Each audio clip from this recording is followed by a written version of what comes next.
नमस्कार साथियों, आप सभी का मुकेश क्लासेस के ऑनलाइन प्लेटफॉर्म पर हार्दिक स्वागत है।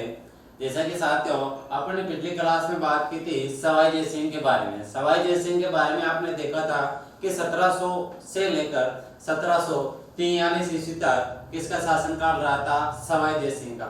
सवाई जय सिंह के समय आपने देखा कि जो देवारी का समझौता होता है 1707-8 में उदयपुर में, उसके तहत आपने देखा कि जो मेवाड़ के शासक है, कौन से शासक है? मेवाड़ के जो शासक है वो मेवाड़ के शासक अमर सिंह द्वितीय के द्वारा अपनी पुत्री का विवाह किसके साथ कर दिया गया था? तो जय सिंह के साथ। और उसकी पुत्री का नाम क्या था साथियों? चंद्रा कुमार उसका नाम था, और उससे होने वाली जो संतान थी उसका नाम कहते हैं माधो सिंह।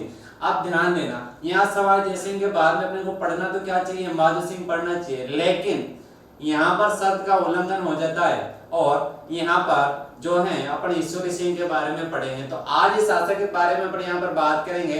वो आपका कौन सा शासक रहेगा? ईश्वरी सिंह रहेगा।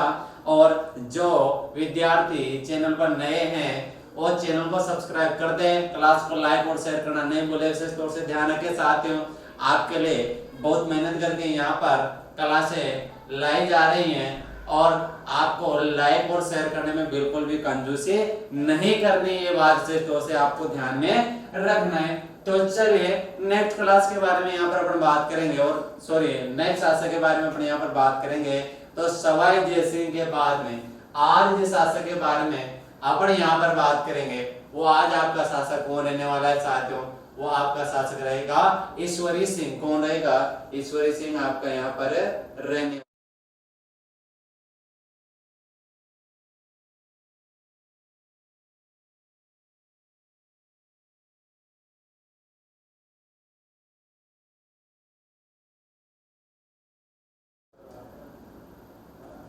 तो साथ ध्यान दीजिएगा, बात किसके बारे में करेंगे अपन? ईश्वरी सिंह के बारे में। तो देखिए ये शासक कौन सा हो गया आपका?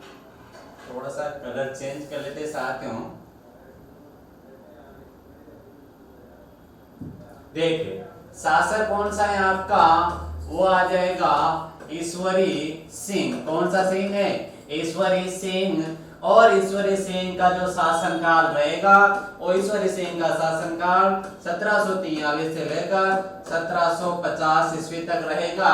1743 तक आपने देखा कौन सा शासक आया था? तो 1743 तक सवाई जय सिंह आया था। अच्छे से पता होना चाहिए कौन आएगा। तो सवाई जय सिंह के बाद में आपका शासक कौन आ गया? ईश्वरी सिंह आ गया। और यहाँ पर आपका जो देवारी समझौता हुआ था उसके तहत जो शर्त रखी थी उसका क्या हो गया साथियों?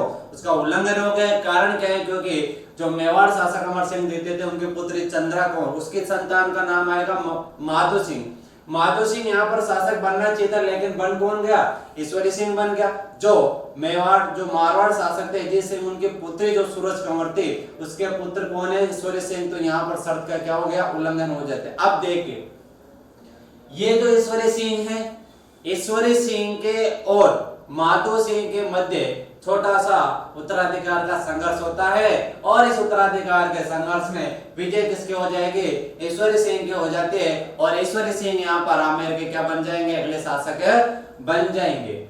ईश्वरी सिंह को क्या कहा जाता है? तो इन्हें जागृत देव या भूमिया देव भी कहा जाता है। पूछा जा चुका है, ध्यान रखना क्या कहा जाता है? तो इन्हें जागृत देव या फिर भूमिया देव भी कहा जाता है। यह बात आपको समझ में आ गई होगी। अब ध्यान देना आगे आपको क्या ध्यान देना है? देखिए इनके मध्य में क्या होगा? उत्तराधिकार का संघर्ष होगा, और उत्तराधिकार के संघर्ष में विजय हो जाता है। और जैसे ही ये विजय होता है तो इसके द्वारा माधो सिंह को कुछ 2-3 परगने दिए जाते हैं, जैसे मालपुर आ जाएगा, टोंक आ जाएगा, निवाई आ जाएगा। ये जो परगने हैं साथियों, ये परगने इसके द्वारा माधो सिंह को दे दिए जाते हैं। और माधो सिंह को दे दिए जाते हैं तो देखे इनके बाद इनके मध्य में एक युद्ध होगा। और युद्ध कौन सा होगा? राजमहल का युद्ध। राजमहल कहाँ पड़ता है? फटाफट से कमेंट में आंसर दीजिएगा। राजमहल कहाँ पर है? तो राजमहल पड़ेगा आपका कहाँ पर? टोंक। राजमहल कहां पर है? टोंक। वहां पर युद्ध लड़ा गया था राजमहल का टोंक बनास नदी के किनारे पर 1747 ईस्वी में। कब लड़ा गया साथियों? 1747 में। एक तरफ तो कौन हो गया? ईश्वरी सिंह, एक तरफ कौन हो जाएगा आपका? माधो सिंह हो जाएगा। दोनों के मध्य युद्ध लड़ा गया और इस युद्ध में विजय कौन हो जाएगा? इस युद्ध में विजय हो जाएगा आपका ईश्वरी सिंह। और इस विजय के उपलक्ष्य में ईश्वरी सिंह के द्वारा त्रिपोलिया बाजार जयपुर में ईसरलाट या सरगासुली का निर्माण किया गया था। बहुत इंपॉर्टेंट नोट कर लेना। कौन से युद्ध के विजय के उपलक्ष्य में? तो राजमहल युद्ध के विजय के उपलक्ष्य में ईश्वरी सिंह के द्वारा त्रिपोलिया बाजार में ईसरलाट या फिर सरगासुली का निर्माण करवाया था। फिर इसके बाद में यहाँ पर अगला एक युद्ध होगा 1748 में, आप देखेंगे उसमें क्या होता है। ये जो ईश्वरी सिंह है ये पराजय हो जाता है। इसके बाद जो माधो सिंह है, उस माधो सिंह के द्वारा इसके साथ कुछ शर्त रखी जाएगी, जैसे कि बूंदी का शासक दलेल सिंह बनेगा और ये जो परगने थे, इन परगनों के अलावा 2 और परगने इसको दे दिए जाएंगे। और साथ में क्या किया जाएगा? साथ में जो है मराठाओं को जो हर्जाना देना था, मराठाओं की जो हर्जाना राशि थी वो भी कौन देगा? ईश्वरी सिंह देगा। ये बात ईश्वरी सिंह मान लेता है, लेकिन कुछ समय पश्चात ही ईश्वरी सिंह के द्वारा जो मराठाओं को हर्जाना राशि देनी थी उसे क्या कर दिया जाता है? उसे बंद कर दिया जाता है। और जैसे ही बंद कर दिया जाता है, मराठा किस पर दबाव बनाएंगे? ईश्वरी सिंह के ऊपर, क्योंकि मराठाओं तो किससे मतलब है? मराठाओं को तो पैसों से मतलब है। आपसे हमारे से उनको कोई मतलब नहीं है। जहां पैसा मिल जाएगा मराठा वहीं पर चले जाएंगे, उनको पैसा चाहिए, बाकी किसी से कोई मतलब नहीं है। तो ध्यान दीजिएगा, ईश्वरी सिंह से पैसा देने से मना कर देता है, मराठा इस पर दबाव डालेंगे। और जब पैसा ही नहीं है इसके पास में, देगा कहां से? ध्यान देना, जब इसके पास पैसा ही नहीं तो देगा कहां से? सीधी सी बात है। और उसी मराठाओं के दबाव में आकर ये क्या कर लेता है? ईसरलाट या फिर सरगासुली से कूदकर आत्महत्या कर लेता है, अपने प्राणों को छोड़ देता है। और इसके क्या हो जाते हैं? 1750 में मृत्यु हो जाती है। आपको ध्यान में रखना, इतना सा आपको ध्यान रखना है। किसमें? ईश्वरी सिंह के बारे में। ईश्वरी सिंह के बारे में आपको इतना सा ध्यान में रखना है। इसके बाद जो शासक पढ़ेंगे आपको कौन सा आएगा? आपका माधो सिंह। और माधो सिंह 1750 से 1768 रहेगा आपके सामने। 1750 से 1768 तक जो शासक रहेगा वो कौन रहेगा? माधो सिंह रहेगा। और किसके बाद शासक बनेगा? ईश्वरी सिंह के बाद में शासक बनेगा। ये आपको ध्यान में रखना है। तो चलिए पहले बात कर लेते हैं अपन किसके? ईश्वरी सिंह के। और ईश्वरी सिंह के आप सबको समझ में आ गया होगा 1743 से 1750 तक इसका शासन काल है। जागृत देव या भूमि देव से कहा जाता है। जो उत्तराधिकार का संघर्ष हुआ, कुछ ठिकाने इसने माधो सिंह को दिए। उसके बाद युद्ध हुआ, युद्ध में ईश्वरी सिंह जीत गया। जीत के बाद में त्रिपोलिया बाजार में ईसरलाट यानी सरगासुली का निर्माण करवाया।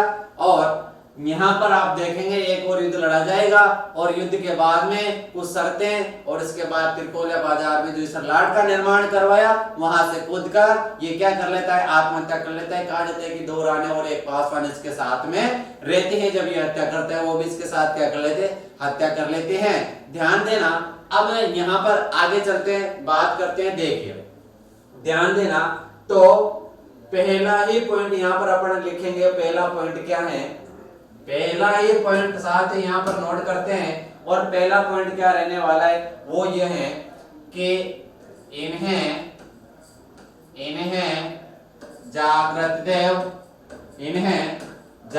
देव ओब्लिक भूमिया देव भी कहा जाता है। इन्हें जागृत देव या भूमिया देव भी कहा जाता है।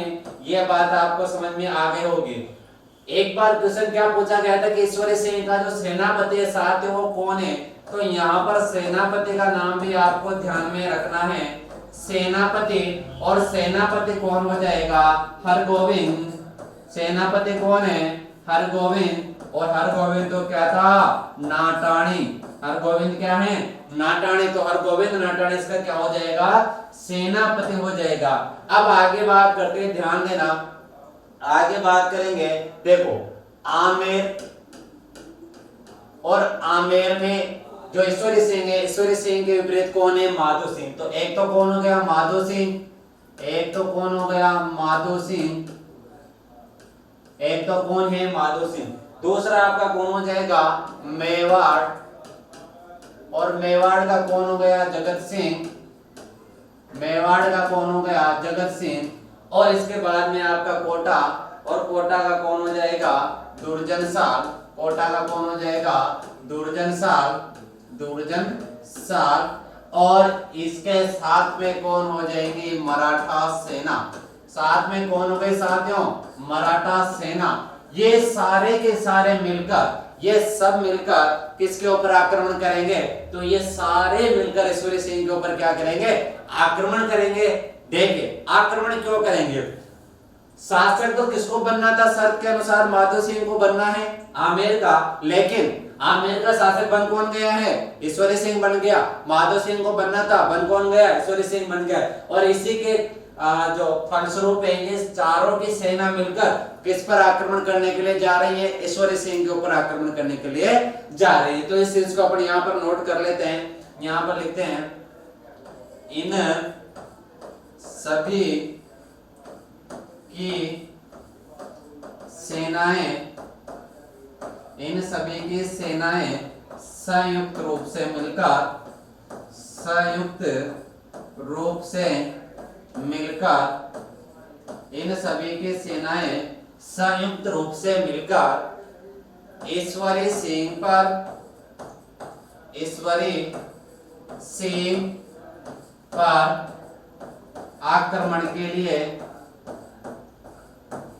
आक्रमण के लिए जाती हैं। ध्यान देना इन सभी की जो संयुक्त सेना है, इन सभी की संयुक्त सेना किस पर आक्रमण के लिए जा रही है, तो वो कहां पर, ये माधो सिंह आमेर, मेवाड़ के जगत सिंह, कोटा के दुर्जनसाल, साथ में मराठा सेना, चारों सेनाएं मिलकर ईश्वरी सिंह के ऊपर आक्रमण के लिए जा रहे हैं। अब ईश्वरी सिंह इस सेना से क्या नहीं करता है, मुकाबला नहीं करता है, और मुकाबला नहीं करने के फलस्वरूप माधो सिंह इसको जो परगने हैं वो परगने दे देता है। तो इसके बारे में आगे देखिए। ईश्वरी सिंह द्वारा, ईश्वरी सिंह द्वारा, ईश्वरी सिंह द्वारा इन सेनाओं से, ईश्वरी सिंह द्वारा इन सेनाओं से मुकाबला नहीं किया जाता है, मुकाबला नहीं किया जाता है, नहीं किया जाता है। और माधो सिंह को, और माधो सिंह को, माधो सिंह को टोंक, माधो सिंह को टोंक व रामपुरा, माधो सिंह को टोंक व रामपुरा का परगना दे दिया जाता है, दे दिया जाता है। ये आपको ध्यान में रखना है। लेकिन ध्यान देना साथियों, ये बात क्लियर हो गई यहाँ पर कि तीनों की संयुक्त, चारों सेनाओं के साथ में ईश्वरी सिंह ने मुकाबला करना उचित नहीं समझते हुए ये दोनों जो परगने हैं कौन कौन से, रामपुरा और टोंक, दोनों किसको दे दिए, दोनों माधो सिंह को दे दिए थे। लेकिन ये दोनों परगने लेने के बावजूद भी जो माधो सिंह है वो माधो सिंह किसके ऊपर आक्रमण करेगा, वो ईश्वरी सिंह के ऊपर आक्रमण करेगा। जैसा कि मैंने आपको बताया कौन सा युद्ध होगा, राजमहल का युद्ध होगा टोंक में, बनास नदी के किनारे 1747 ईस्वी में होगा। और इस युद्ध में विजय जो होगा वो ईश्वरी सिंह हो जाएगा। और ईश्वरी सिंह इस विजय के उपलक्ष्य में त्रिपोलिया बाजार में सरगासूली का निर्माण करवाता है। और ये सरगासूली अंत में इसकी मौत का कारण बनती है, क्योंकि यहाँ से कूद कर क्या कर लेता है, आत्महत्या कर लेता है। मराठाओं का जो है अर्जना नहीं देने की वजह से मराठाओं के द्वारा ईश्वरी सिंह के ऊपर दबाव बनाया जाता है, और इसी दबाव में आकर ये क्या कर लेता है, आत्महत्या कर लेता है। तो देखिए दोनों के मध्य क्या होगा, युद्ध होगा, और युद्ध के बारे में देखते हैं अपन, देखेगा यहाँ पर युद्ध होगा। और युद्ध कौन सा हो रहा है, राजमहल का, कौन सा युद्ध है, राजमहल युद्ध। राजमहल का युद्ध जो है कहां पर लड़ा जाएगा, टोंक में। और कौन सी नदी हो जाएगी, बनास नदी। कौन सी नदी के किनारे, बनास नदी के किनारे लड़ा जाएगा। ध्यान देना, राजमहल युद्ध टोंक में बनास नदी के किनारे लड़ा जाएगा। और जो युद्ध है ये कब लड़ा गया, तो डेट आपको ध्यान रखना है 1747 ईस्वी में। कब लड़ा गया है, 1747 ईस्वी में। एक तरफ आपके शासक कौन हो जाएंगे, आमेर। साथ ही तो दोनों तरफ ही आमेर के रहेंगे। यहाँ पर अपन सीधा सा लिख देते हैं कि एक तरफ जो ये शासक कौन हो जाएंगे आपके, एक तरफ हो जाएंगे ईश्वरी सिंह, ईश्वरी सिंह। दूसरी तरफ कौन हो जाएंगे, माधो सिंह। दूसरी तरफ कौन हो गए, माधो सिंह। माधो सिंह का साथ देने के लिए यहाँ पर कौन आ जाएंगे, मराठा।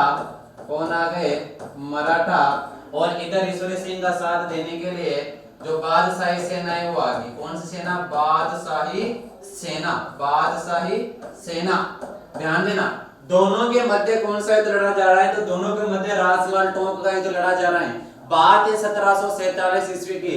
बनास नदी के किनारे एक तरफ ईश्वरी सिंह, एक तरफ माधो सिंह, दोनों भाई हैं। और किसे लेकर, राजगद्दी को लेकर युद्ध लड़ा जा रहा है। और ईश्वरी सिंह का साथ बादशाही सेना दे रही है, इधर माधो सिंह का साथ कौन दे रहा है, मराठा सेना इसका साथ दे रही है। लेकिन देखिए इस युद्ध का जो परिणाम निकल कर आता है, परिणाम मैंने आपको बताया, विजय कौन होगा, ईश्वरी सिंह। विजय कौन हो जाएगा, साथ ईश्वरी सिंह हो जाएगा। तो देखेगा विजेता कौन होगा इस युद्ध में, ये हो जाएगा ईश्वरी सिंह। आगे देखते हैं, इधर लिख देते हैं यहाँ पर। देखिए परिणाम क्या निकल कर आएगा, तो देखिए ईश्वरी सिंह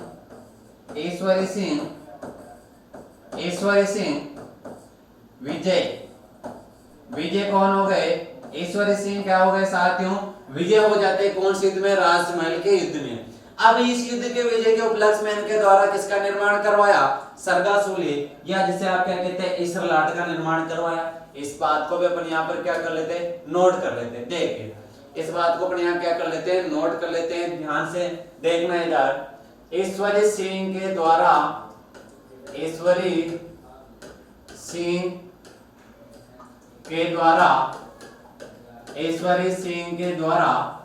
राजमहल युद्ध विजय के उपलक्ष्य में, राजमहल युद्ध विजय के उपलक्ष्य में जयपुर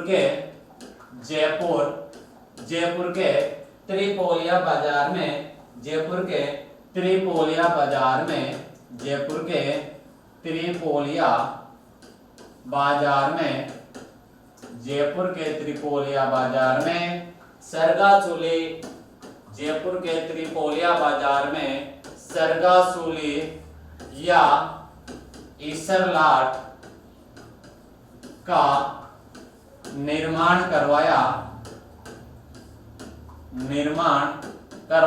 ये आपको ध्यान रखना है साथियों कि जब ईश्वरी सिंह ने राजमहल का युद्ध जीता था, इस युद्ध के विजय के उपलक्ष्य में इसके द्वारा जयपुर के त्रिपोलिया बाजार में सरगासुली या फिर इसरलाट का क्या करवाया था, निर्माण करवाया था। अब देखिए आगे जो है आप देखेंगे, देखिए अगला पॉइंट यहाँ पर देखेगा, यहाँ पर माधो सिंह के पराजय हो गए। माधो सिंह की जब पराजय हो गई तो वो यहाँ पर चुप बैठने वाला नहीं है और माधो सिंह के द्वारा वापस है किसके ऊपर, ईश्वरी सिंह के ऊपर क्या किया जाएगा, आक्रमण किया जाएगा। क्यों? क्योंकि पहला युद्ध कौन जीत चुका है, ईश्वरी सिंह जीत चुका है और दूसरा युद्ध यहाँ पर लड़ा जाएगा। वो किस किस के मध्य लड़ा जाएगा, दोनों के मध्य लड़ा जाएगा। और वैसे ही जैसे दोनों की सेनाएं पहले थी, कैसे ईश्वरी सिंह के साथ में तो बादशाही सेना है और यहाँ पर माधो सिंह के साथ कौन हो जाएंगे, मराठा हो जाएंगे। कौन हो जाएंगे, मराठा हो जाएंगे।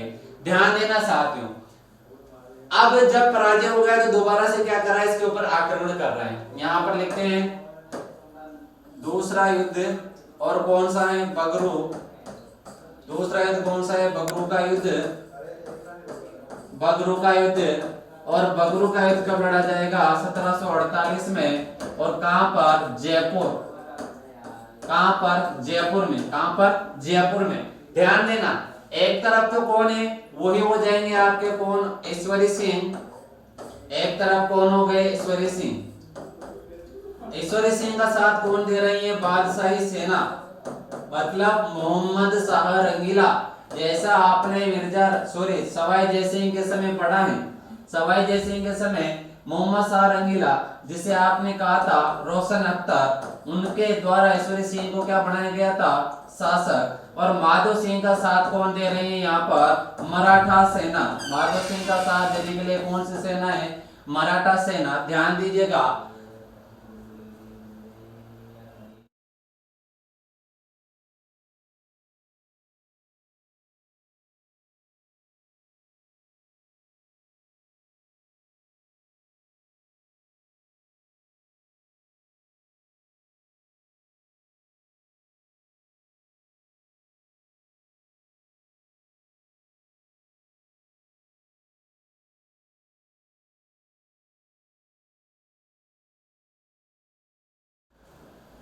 हाँ तो साथ में यहाँ पर देखें बगरू का जो युद्ध है, ये बगरू का 1748 में जयपुर में लड़ा गया है। किस किस के मध्य, ईश्वरी सिंह के साथ में कौन सी सेना है, बादशाही सेना। माधो सिंह के साथ में कौन है, मराठा सेना। अब देखा आपने पहला राजमहल का जो युद्ध लड़ा गया है, राजमहल का जो टोंक में बनास नदी के किनारे पर 1747 ईस्वी में, उस युद्ध में तो किसकी विजय हो जाती है, यहाँ पर ईश्वरी सिंह की। लेकिन यहाँ पर जो बगरू का युद्ध लड़ा गया है, इस बगरू के युद्ध में विजय कौन हो जाएंगे, माधो सिंह। कौन हो जाएगा, माधो सिंह यहाँ पर विजय हो जाता है। तो यहाँ पर इस युद्ध का जो परिणाम है, इस युद्ध का परिणाम क्या निकलकर सामने आ रहा है कि विजय कौन हो गया, माधो सिंह। माधो सिंह के क्या हो गए, यहाँ पर विजय हो गए साथियों। माधो सिंह के क्या हो गए, यहाँ पर विजय। अब जब माधो सिंह की विजय हो गई है, तो फिर माधो सिंह ईश्वरी सिंह को शासक बनने देगा कि यहाँ पर नहीं बनने देगा। कारण क्योंकि जब अगर ये उत्तराधिकार के लिए ही बार बार युद्ध कर रहा है, तो फिर ये तो जैसे जीतेगा तो शासक भी तो यही बनेगा, माधो सिंह। लेकिन ध्यान देना, यहाँ पर माधो सिंह के द्वारा यहाँ पर शासक नहीं बनने के फलस्वरूप जो ईश्वरी सिंह है उसके सामने कुछ शर्तें रखी जाती है। और शर्तें क्या है देखेगा, शर्तें मुख्य आपको 3 ध्यान रखना है। पहला क्या रखना है कि टोंक और रामपुरा का जो परगना था उसके अलावा कौन कौन सा, एक निवाई और एक मालपुरा। निवाई और मालपुरा, टोंक रामपुरा के अलावा टोंक रामपुरा के अलावा मालपुरा और निवाई का परगना भी किसे दिया जाएगा, माधो सिंह को दिया जाएगा। साथ साथ जो बूंदी है, बूंदी का शासक भी किसे बनाया जाएगा, उमेद सिंह को बनाया जाएगा। जैसा आपने सवाई जय सिंह के समय पढ़ा कि इसने बूंदी में हस्तक्षेप करके इसकी जो बहन थी अमर कौर, उसका विवाह बुद्ध सिंह आड़ा के साथ किया था, और उसके कोई संतान नहीं होने की वजह से वहां का शासक दलेल सिंह को बना दिया था, जो सालिम सिंह करवर का क्या था, जागीरदार था। क्या था साथियों, जागीरदार था। ठीक है, अब अपन परिणाम देख लिया, ये बात यहाँ हो गई। तो आगे देखते हैं, इस युद्ध में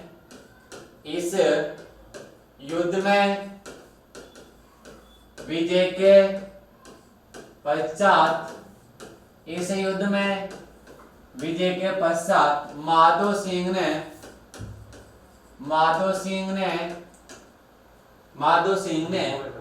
ईश्वरी सिंह के द्वारा माधो सिंह ने कुछ शर्तें रखी। आप देखेंगे आपकी शर्तें क्या क्या रखी हैं। पहला पॉइंट है मराठाओं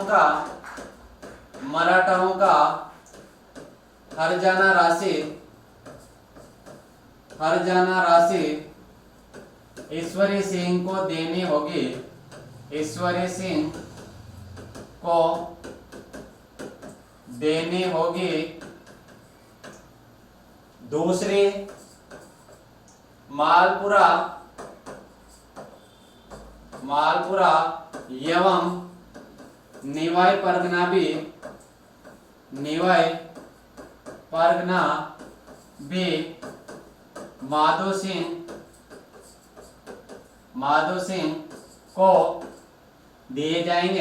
माधो सिंह को दिए जाएंगे। तीसरी, बूंदी का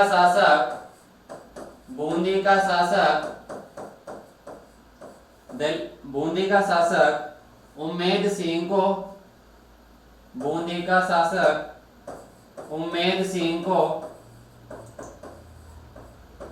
बनाया जाएगा। तो ध्यान दीजिएगा, ये शर्तें जो है माधो सिंह ने किसके सामने रखी हैं? ईश्वरी सिंह के सामने रखी कि अगर ईश्वरी सिंह ये सारी शर्तें पूरे करता है तो शासक यही बना रहेगा, और अगर नहीं करता है तो राजगद्दी को छोड़ दे। ईश्वरी सिंह ये जो शर्तें थी क्या करता है, यहाँ पर माधो सिंह की मान लेता है। ध्यान देना, शर्तें मान लेता है, लेकिन सबसे बड़ा पॉइंट यहाँ पर क्या है कि मराठाओं को जो हर्जाना राशि देनी है, क्या देनी है मराठाओं को? हर्जाना राशि। वो ये शर्त मान तो लेता है, लेकिन कुछ समय बाद ईश्वरी सिंह इसे देना क्या कर देता है? बंद कर देता है। और बंद करने के फलस्वरूप जो मराठा हैं वो किसके ऊपर दबाव बनाएंगे? वो बनाएंगे ईश्वरी सिंह के ऊपर, और ईश्वरी सिंह इसी दबाव में आकर ईश्वरलाल सरगासुली से कूद कर क्या कर लेता है? आत्महत्या कर लेता है। और 1750 में किसका शासनकाल समाप्त हो जाएगा? यहाँ पर ईश्वरी सिंह का। तो नेक्स्ट पॉइंट यहाँ पर नोट करते हैं, देखिए शर्त के अनुसार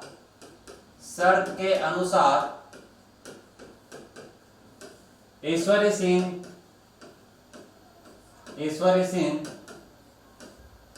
मराठाओं की हर्जाना राशि को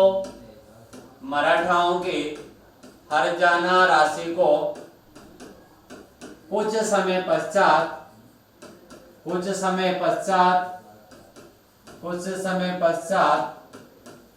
बंद कर देता है।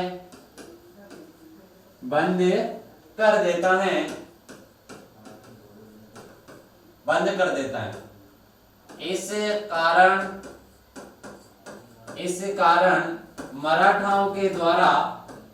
कारण मराठाओं के द्वारा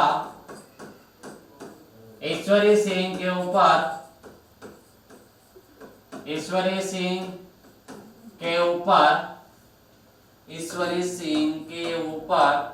हर्जाना राशि को लेकर दबाव बनाया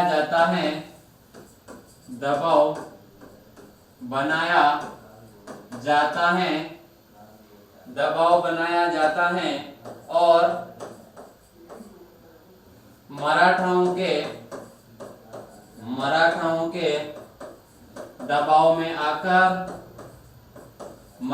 के दबाव में आकर ईश्वरी सिंह 1750 में ईसरलाट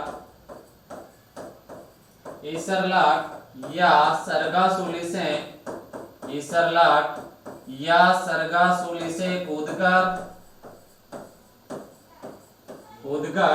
आत्महत्या कर लेता है।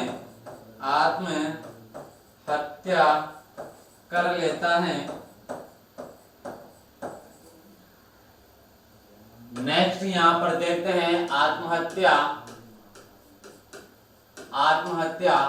1750 में। तो साथ ही ध्यान दीजिएगा, ईश्वरी सिंह की जब आत्महत्या हो जाएगी तो 1750 के बाद और 1750 में इसका क्या हो जाता है? शासनकाल समाप्त हो जाता है। और ये ईश्वरी सिंह के बारे में आपने देखा, ज्यादा कुछ इंपॉर्टेंट है नहीं, जो मेन था इंपॉर्टेंट तो आपको यहाँ पर बता दिया है। अब देखिए इसके बाद में जो नेक्स्ट शासक आएंगे आपके माधो सिंह आएंगे 1750 से 1768, ठीक है। तो माधो सिंह के बारे में नेक्स्ट क्लास में बात करेंगे। आशा करता हूँ जो क्लास है आपको अच्छी लगी होगी, तो क्लास को लाइक शेयर करना नहीं भूले, चैनल को सब्सक्राइब जरूर करें। तो साथियों आज की क्लास में इतना ही, मिलते हैं नेक्स्ट क्लास में, तब तक के लिए आप सभी को नमस्कार।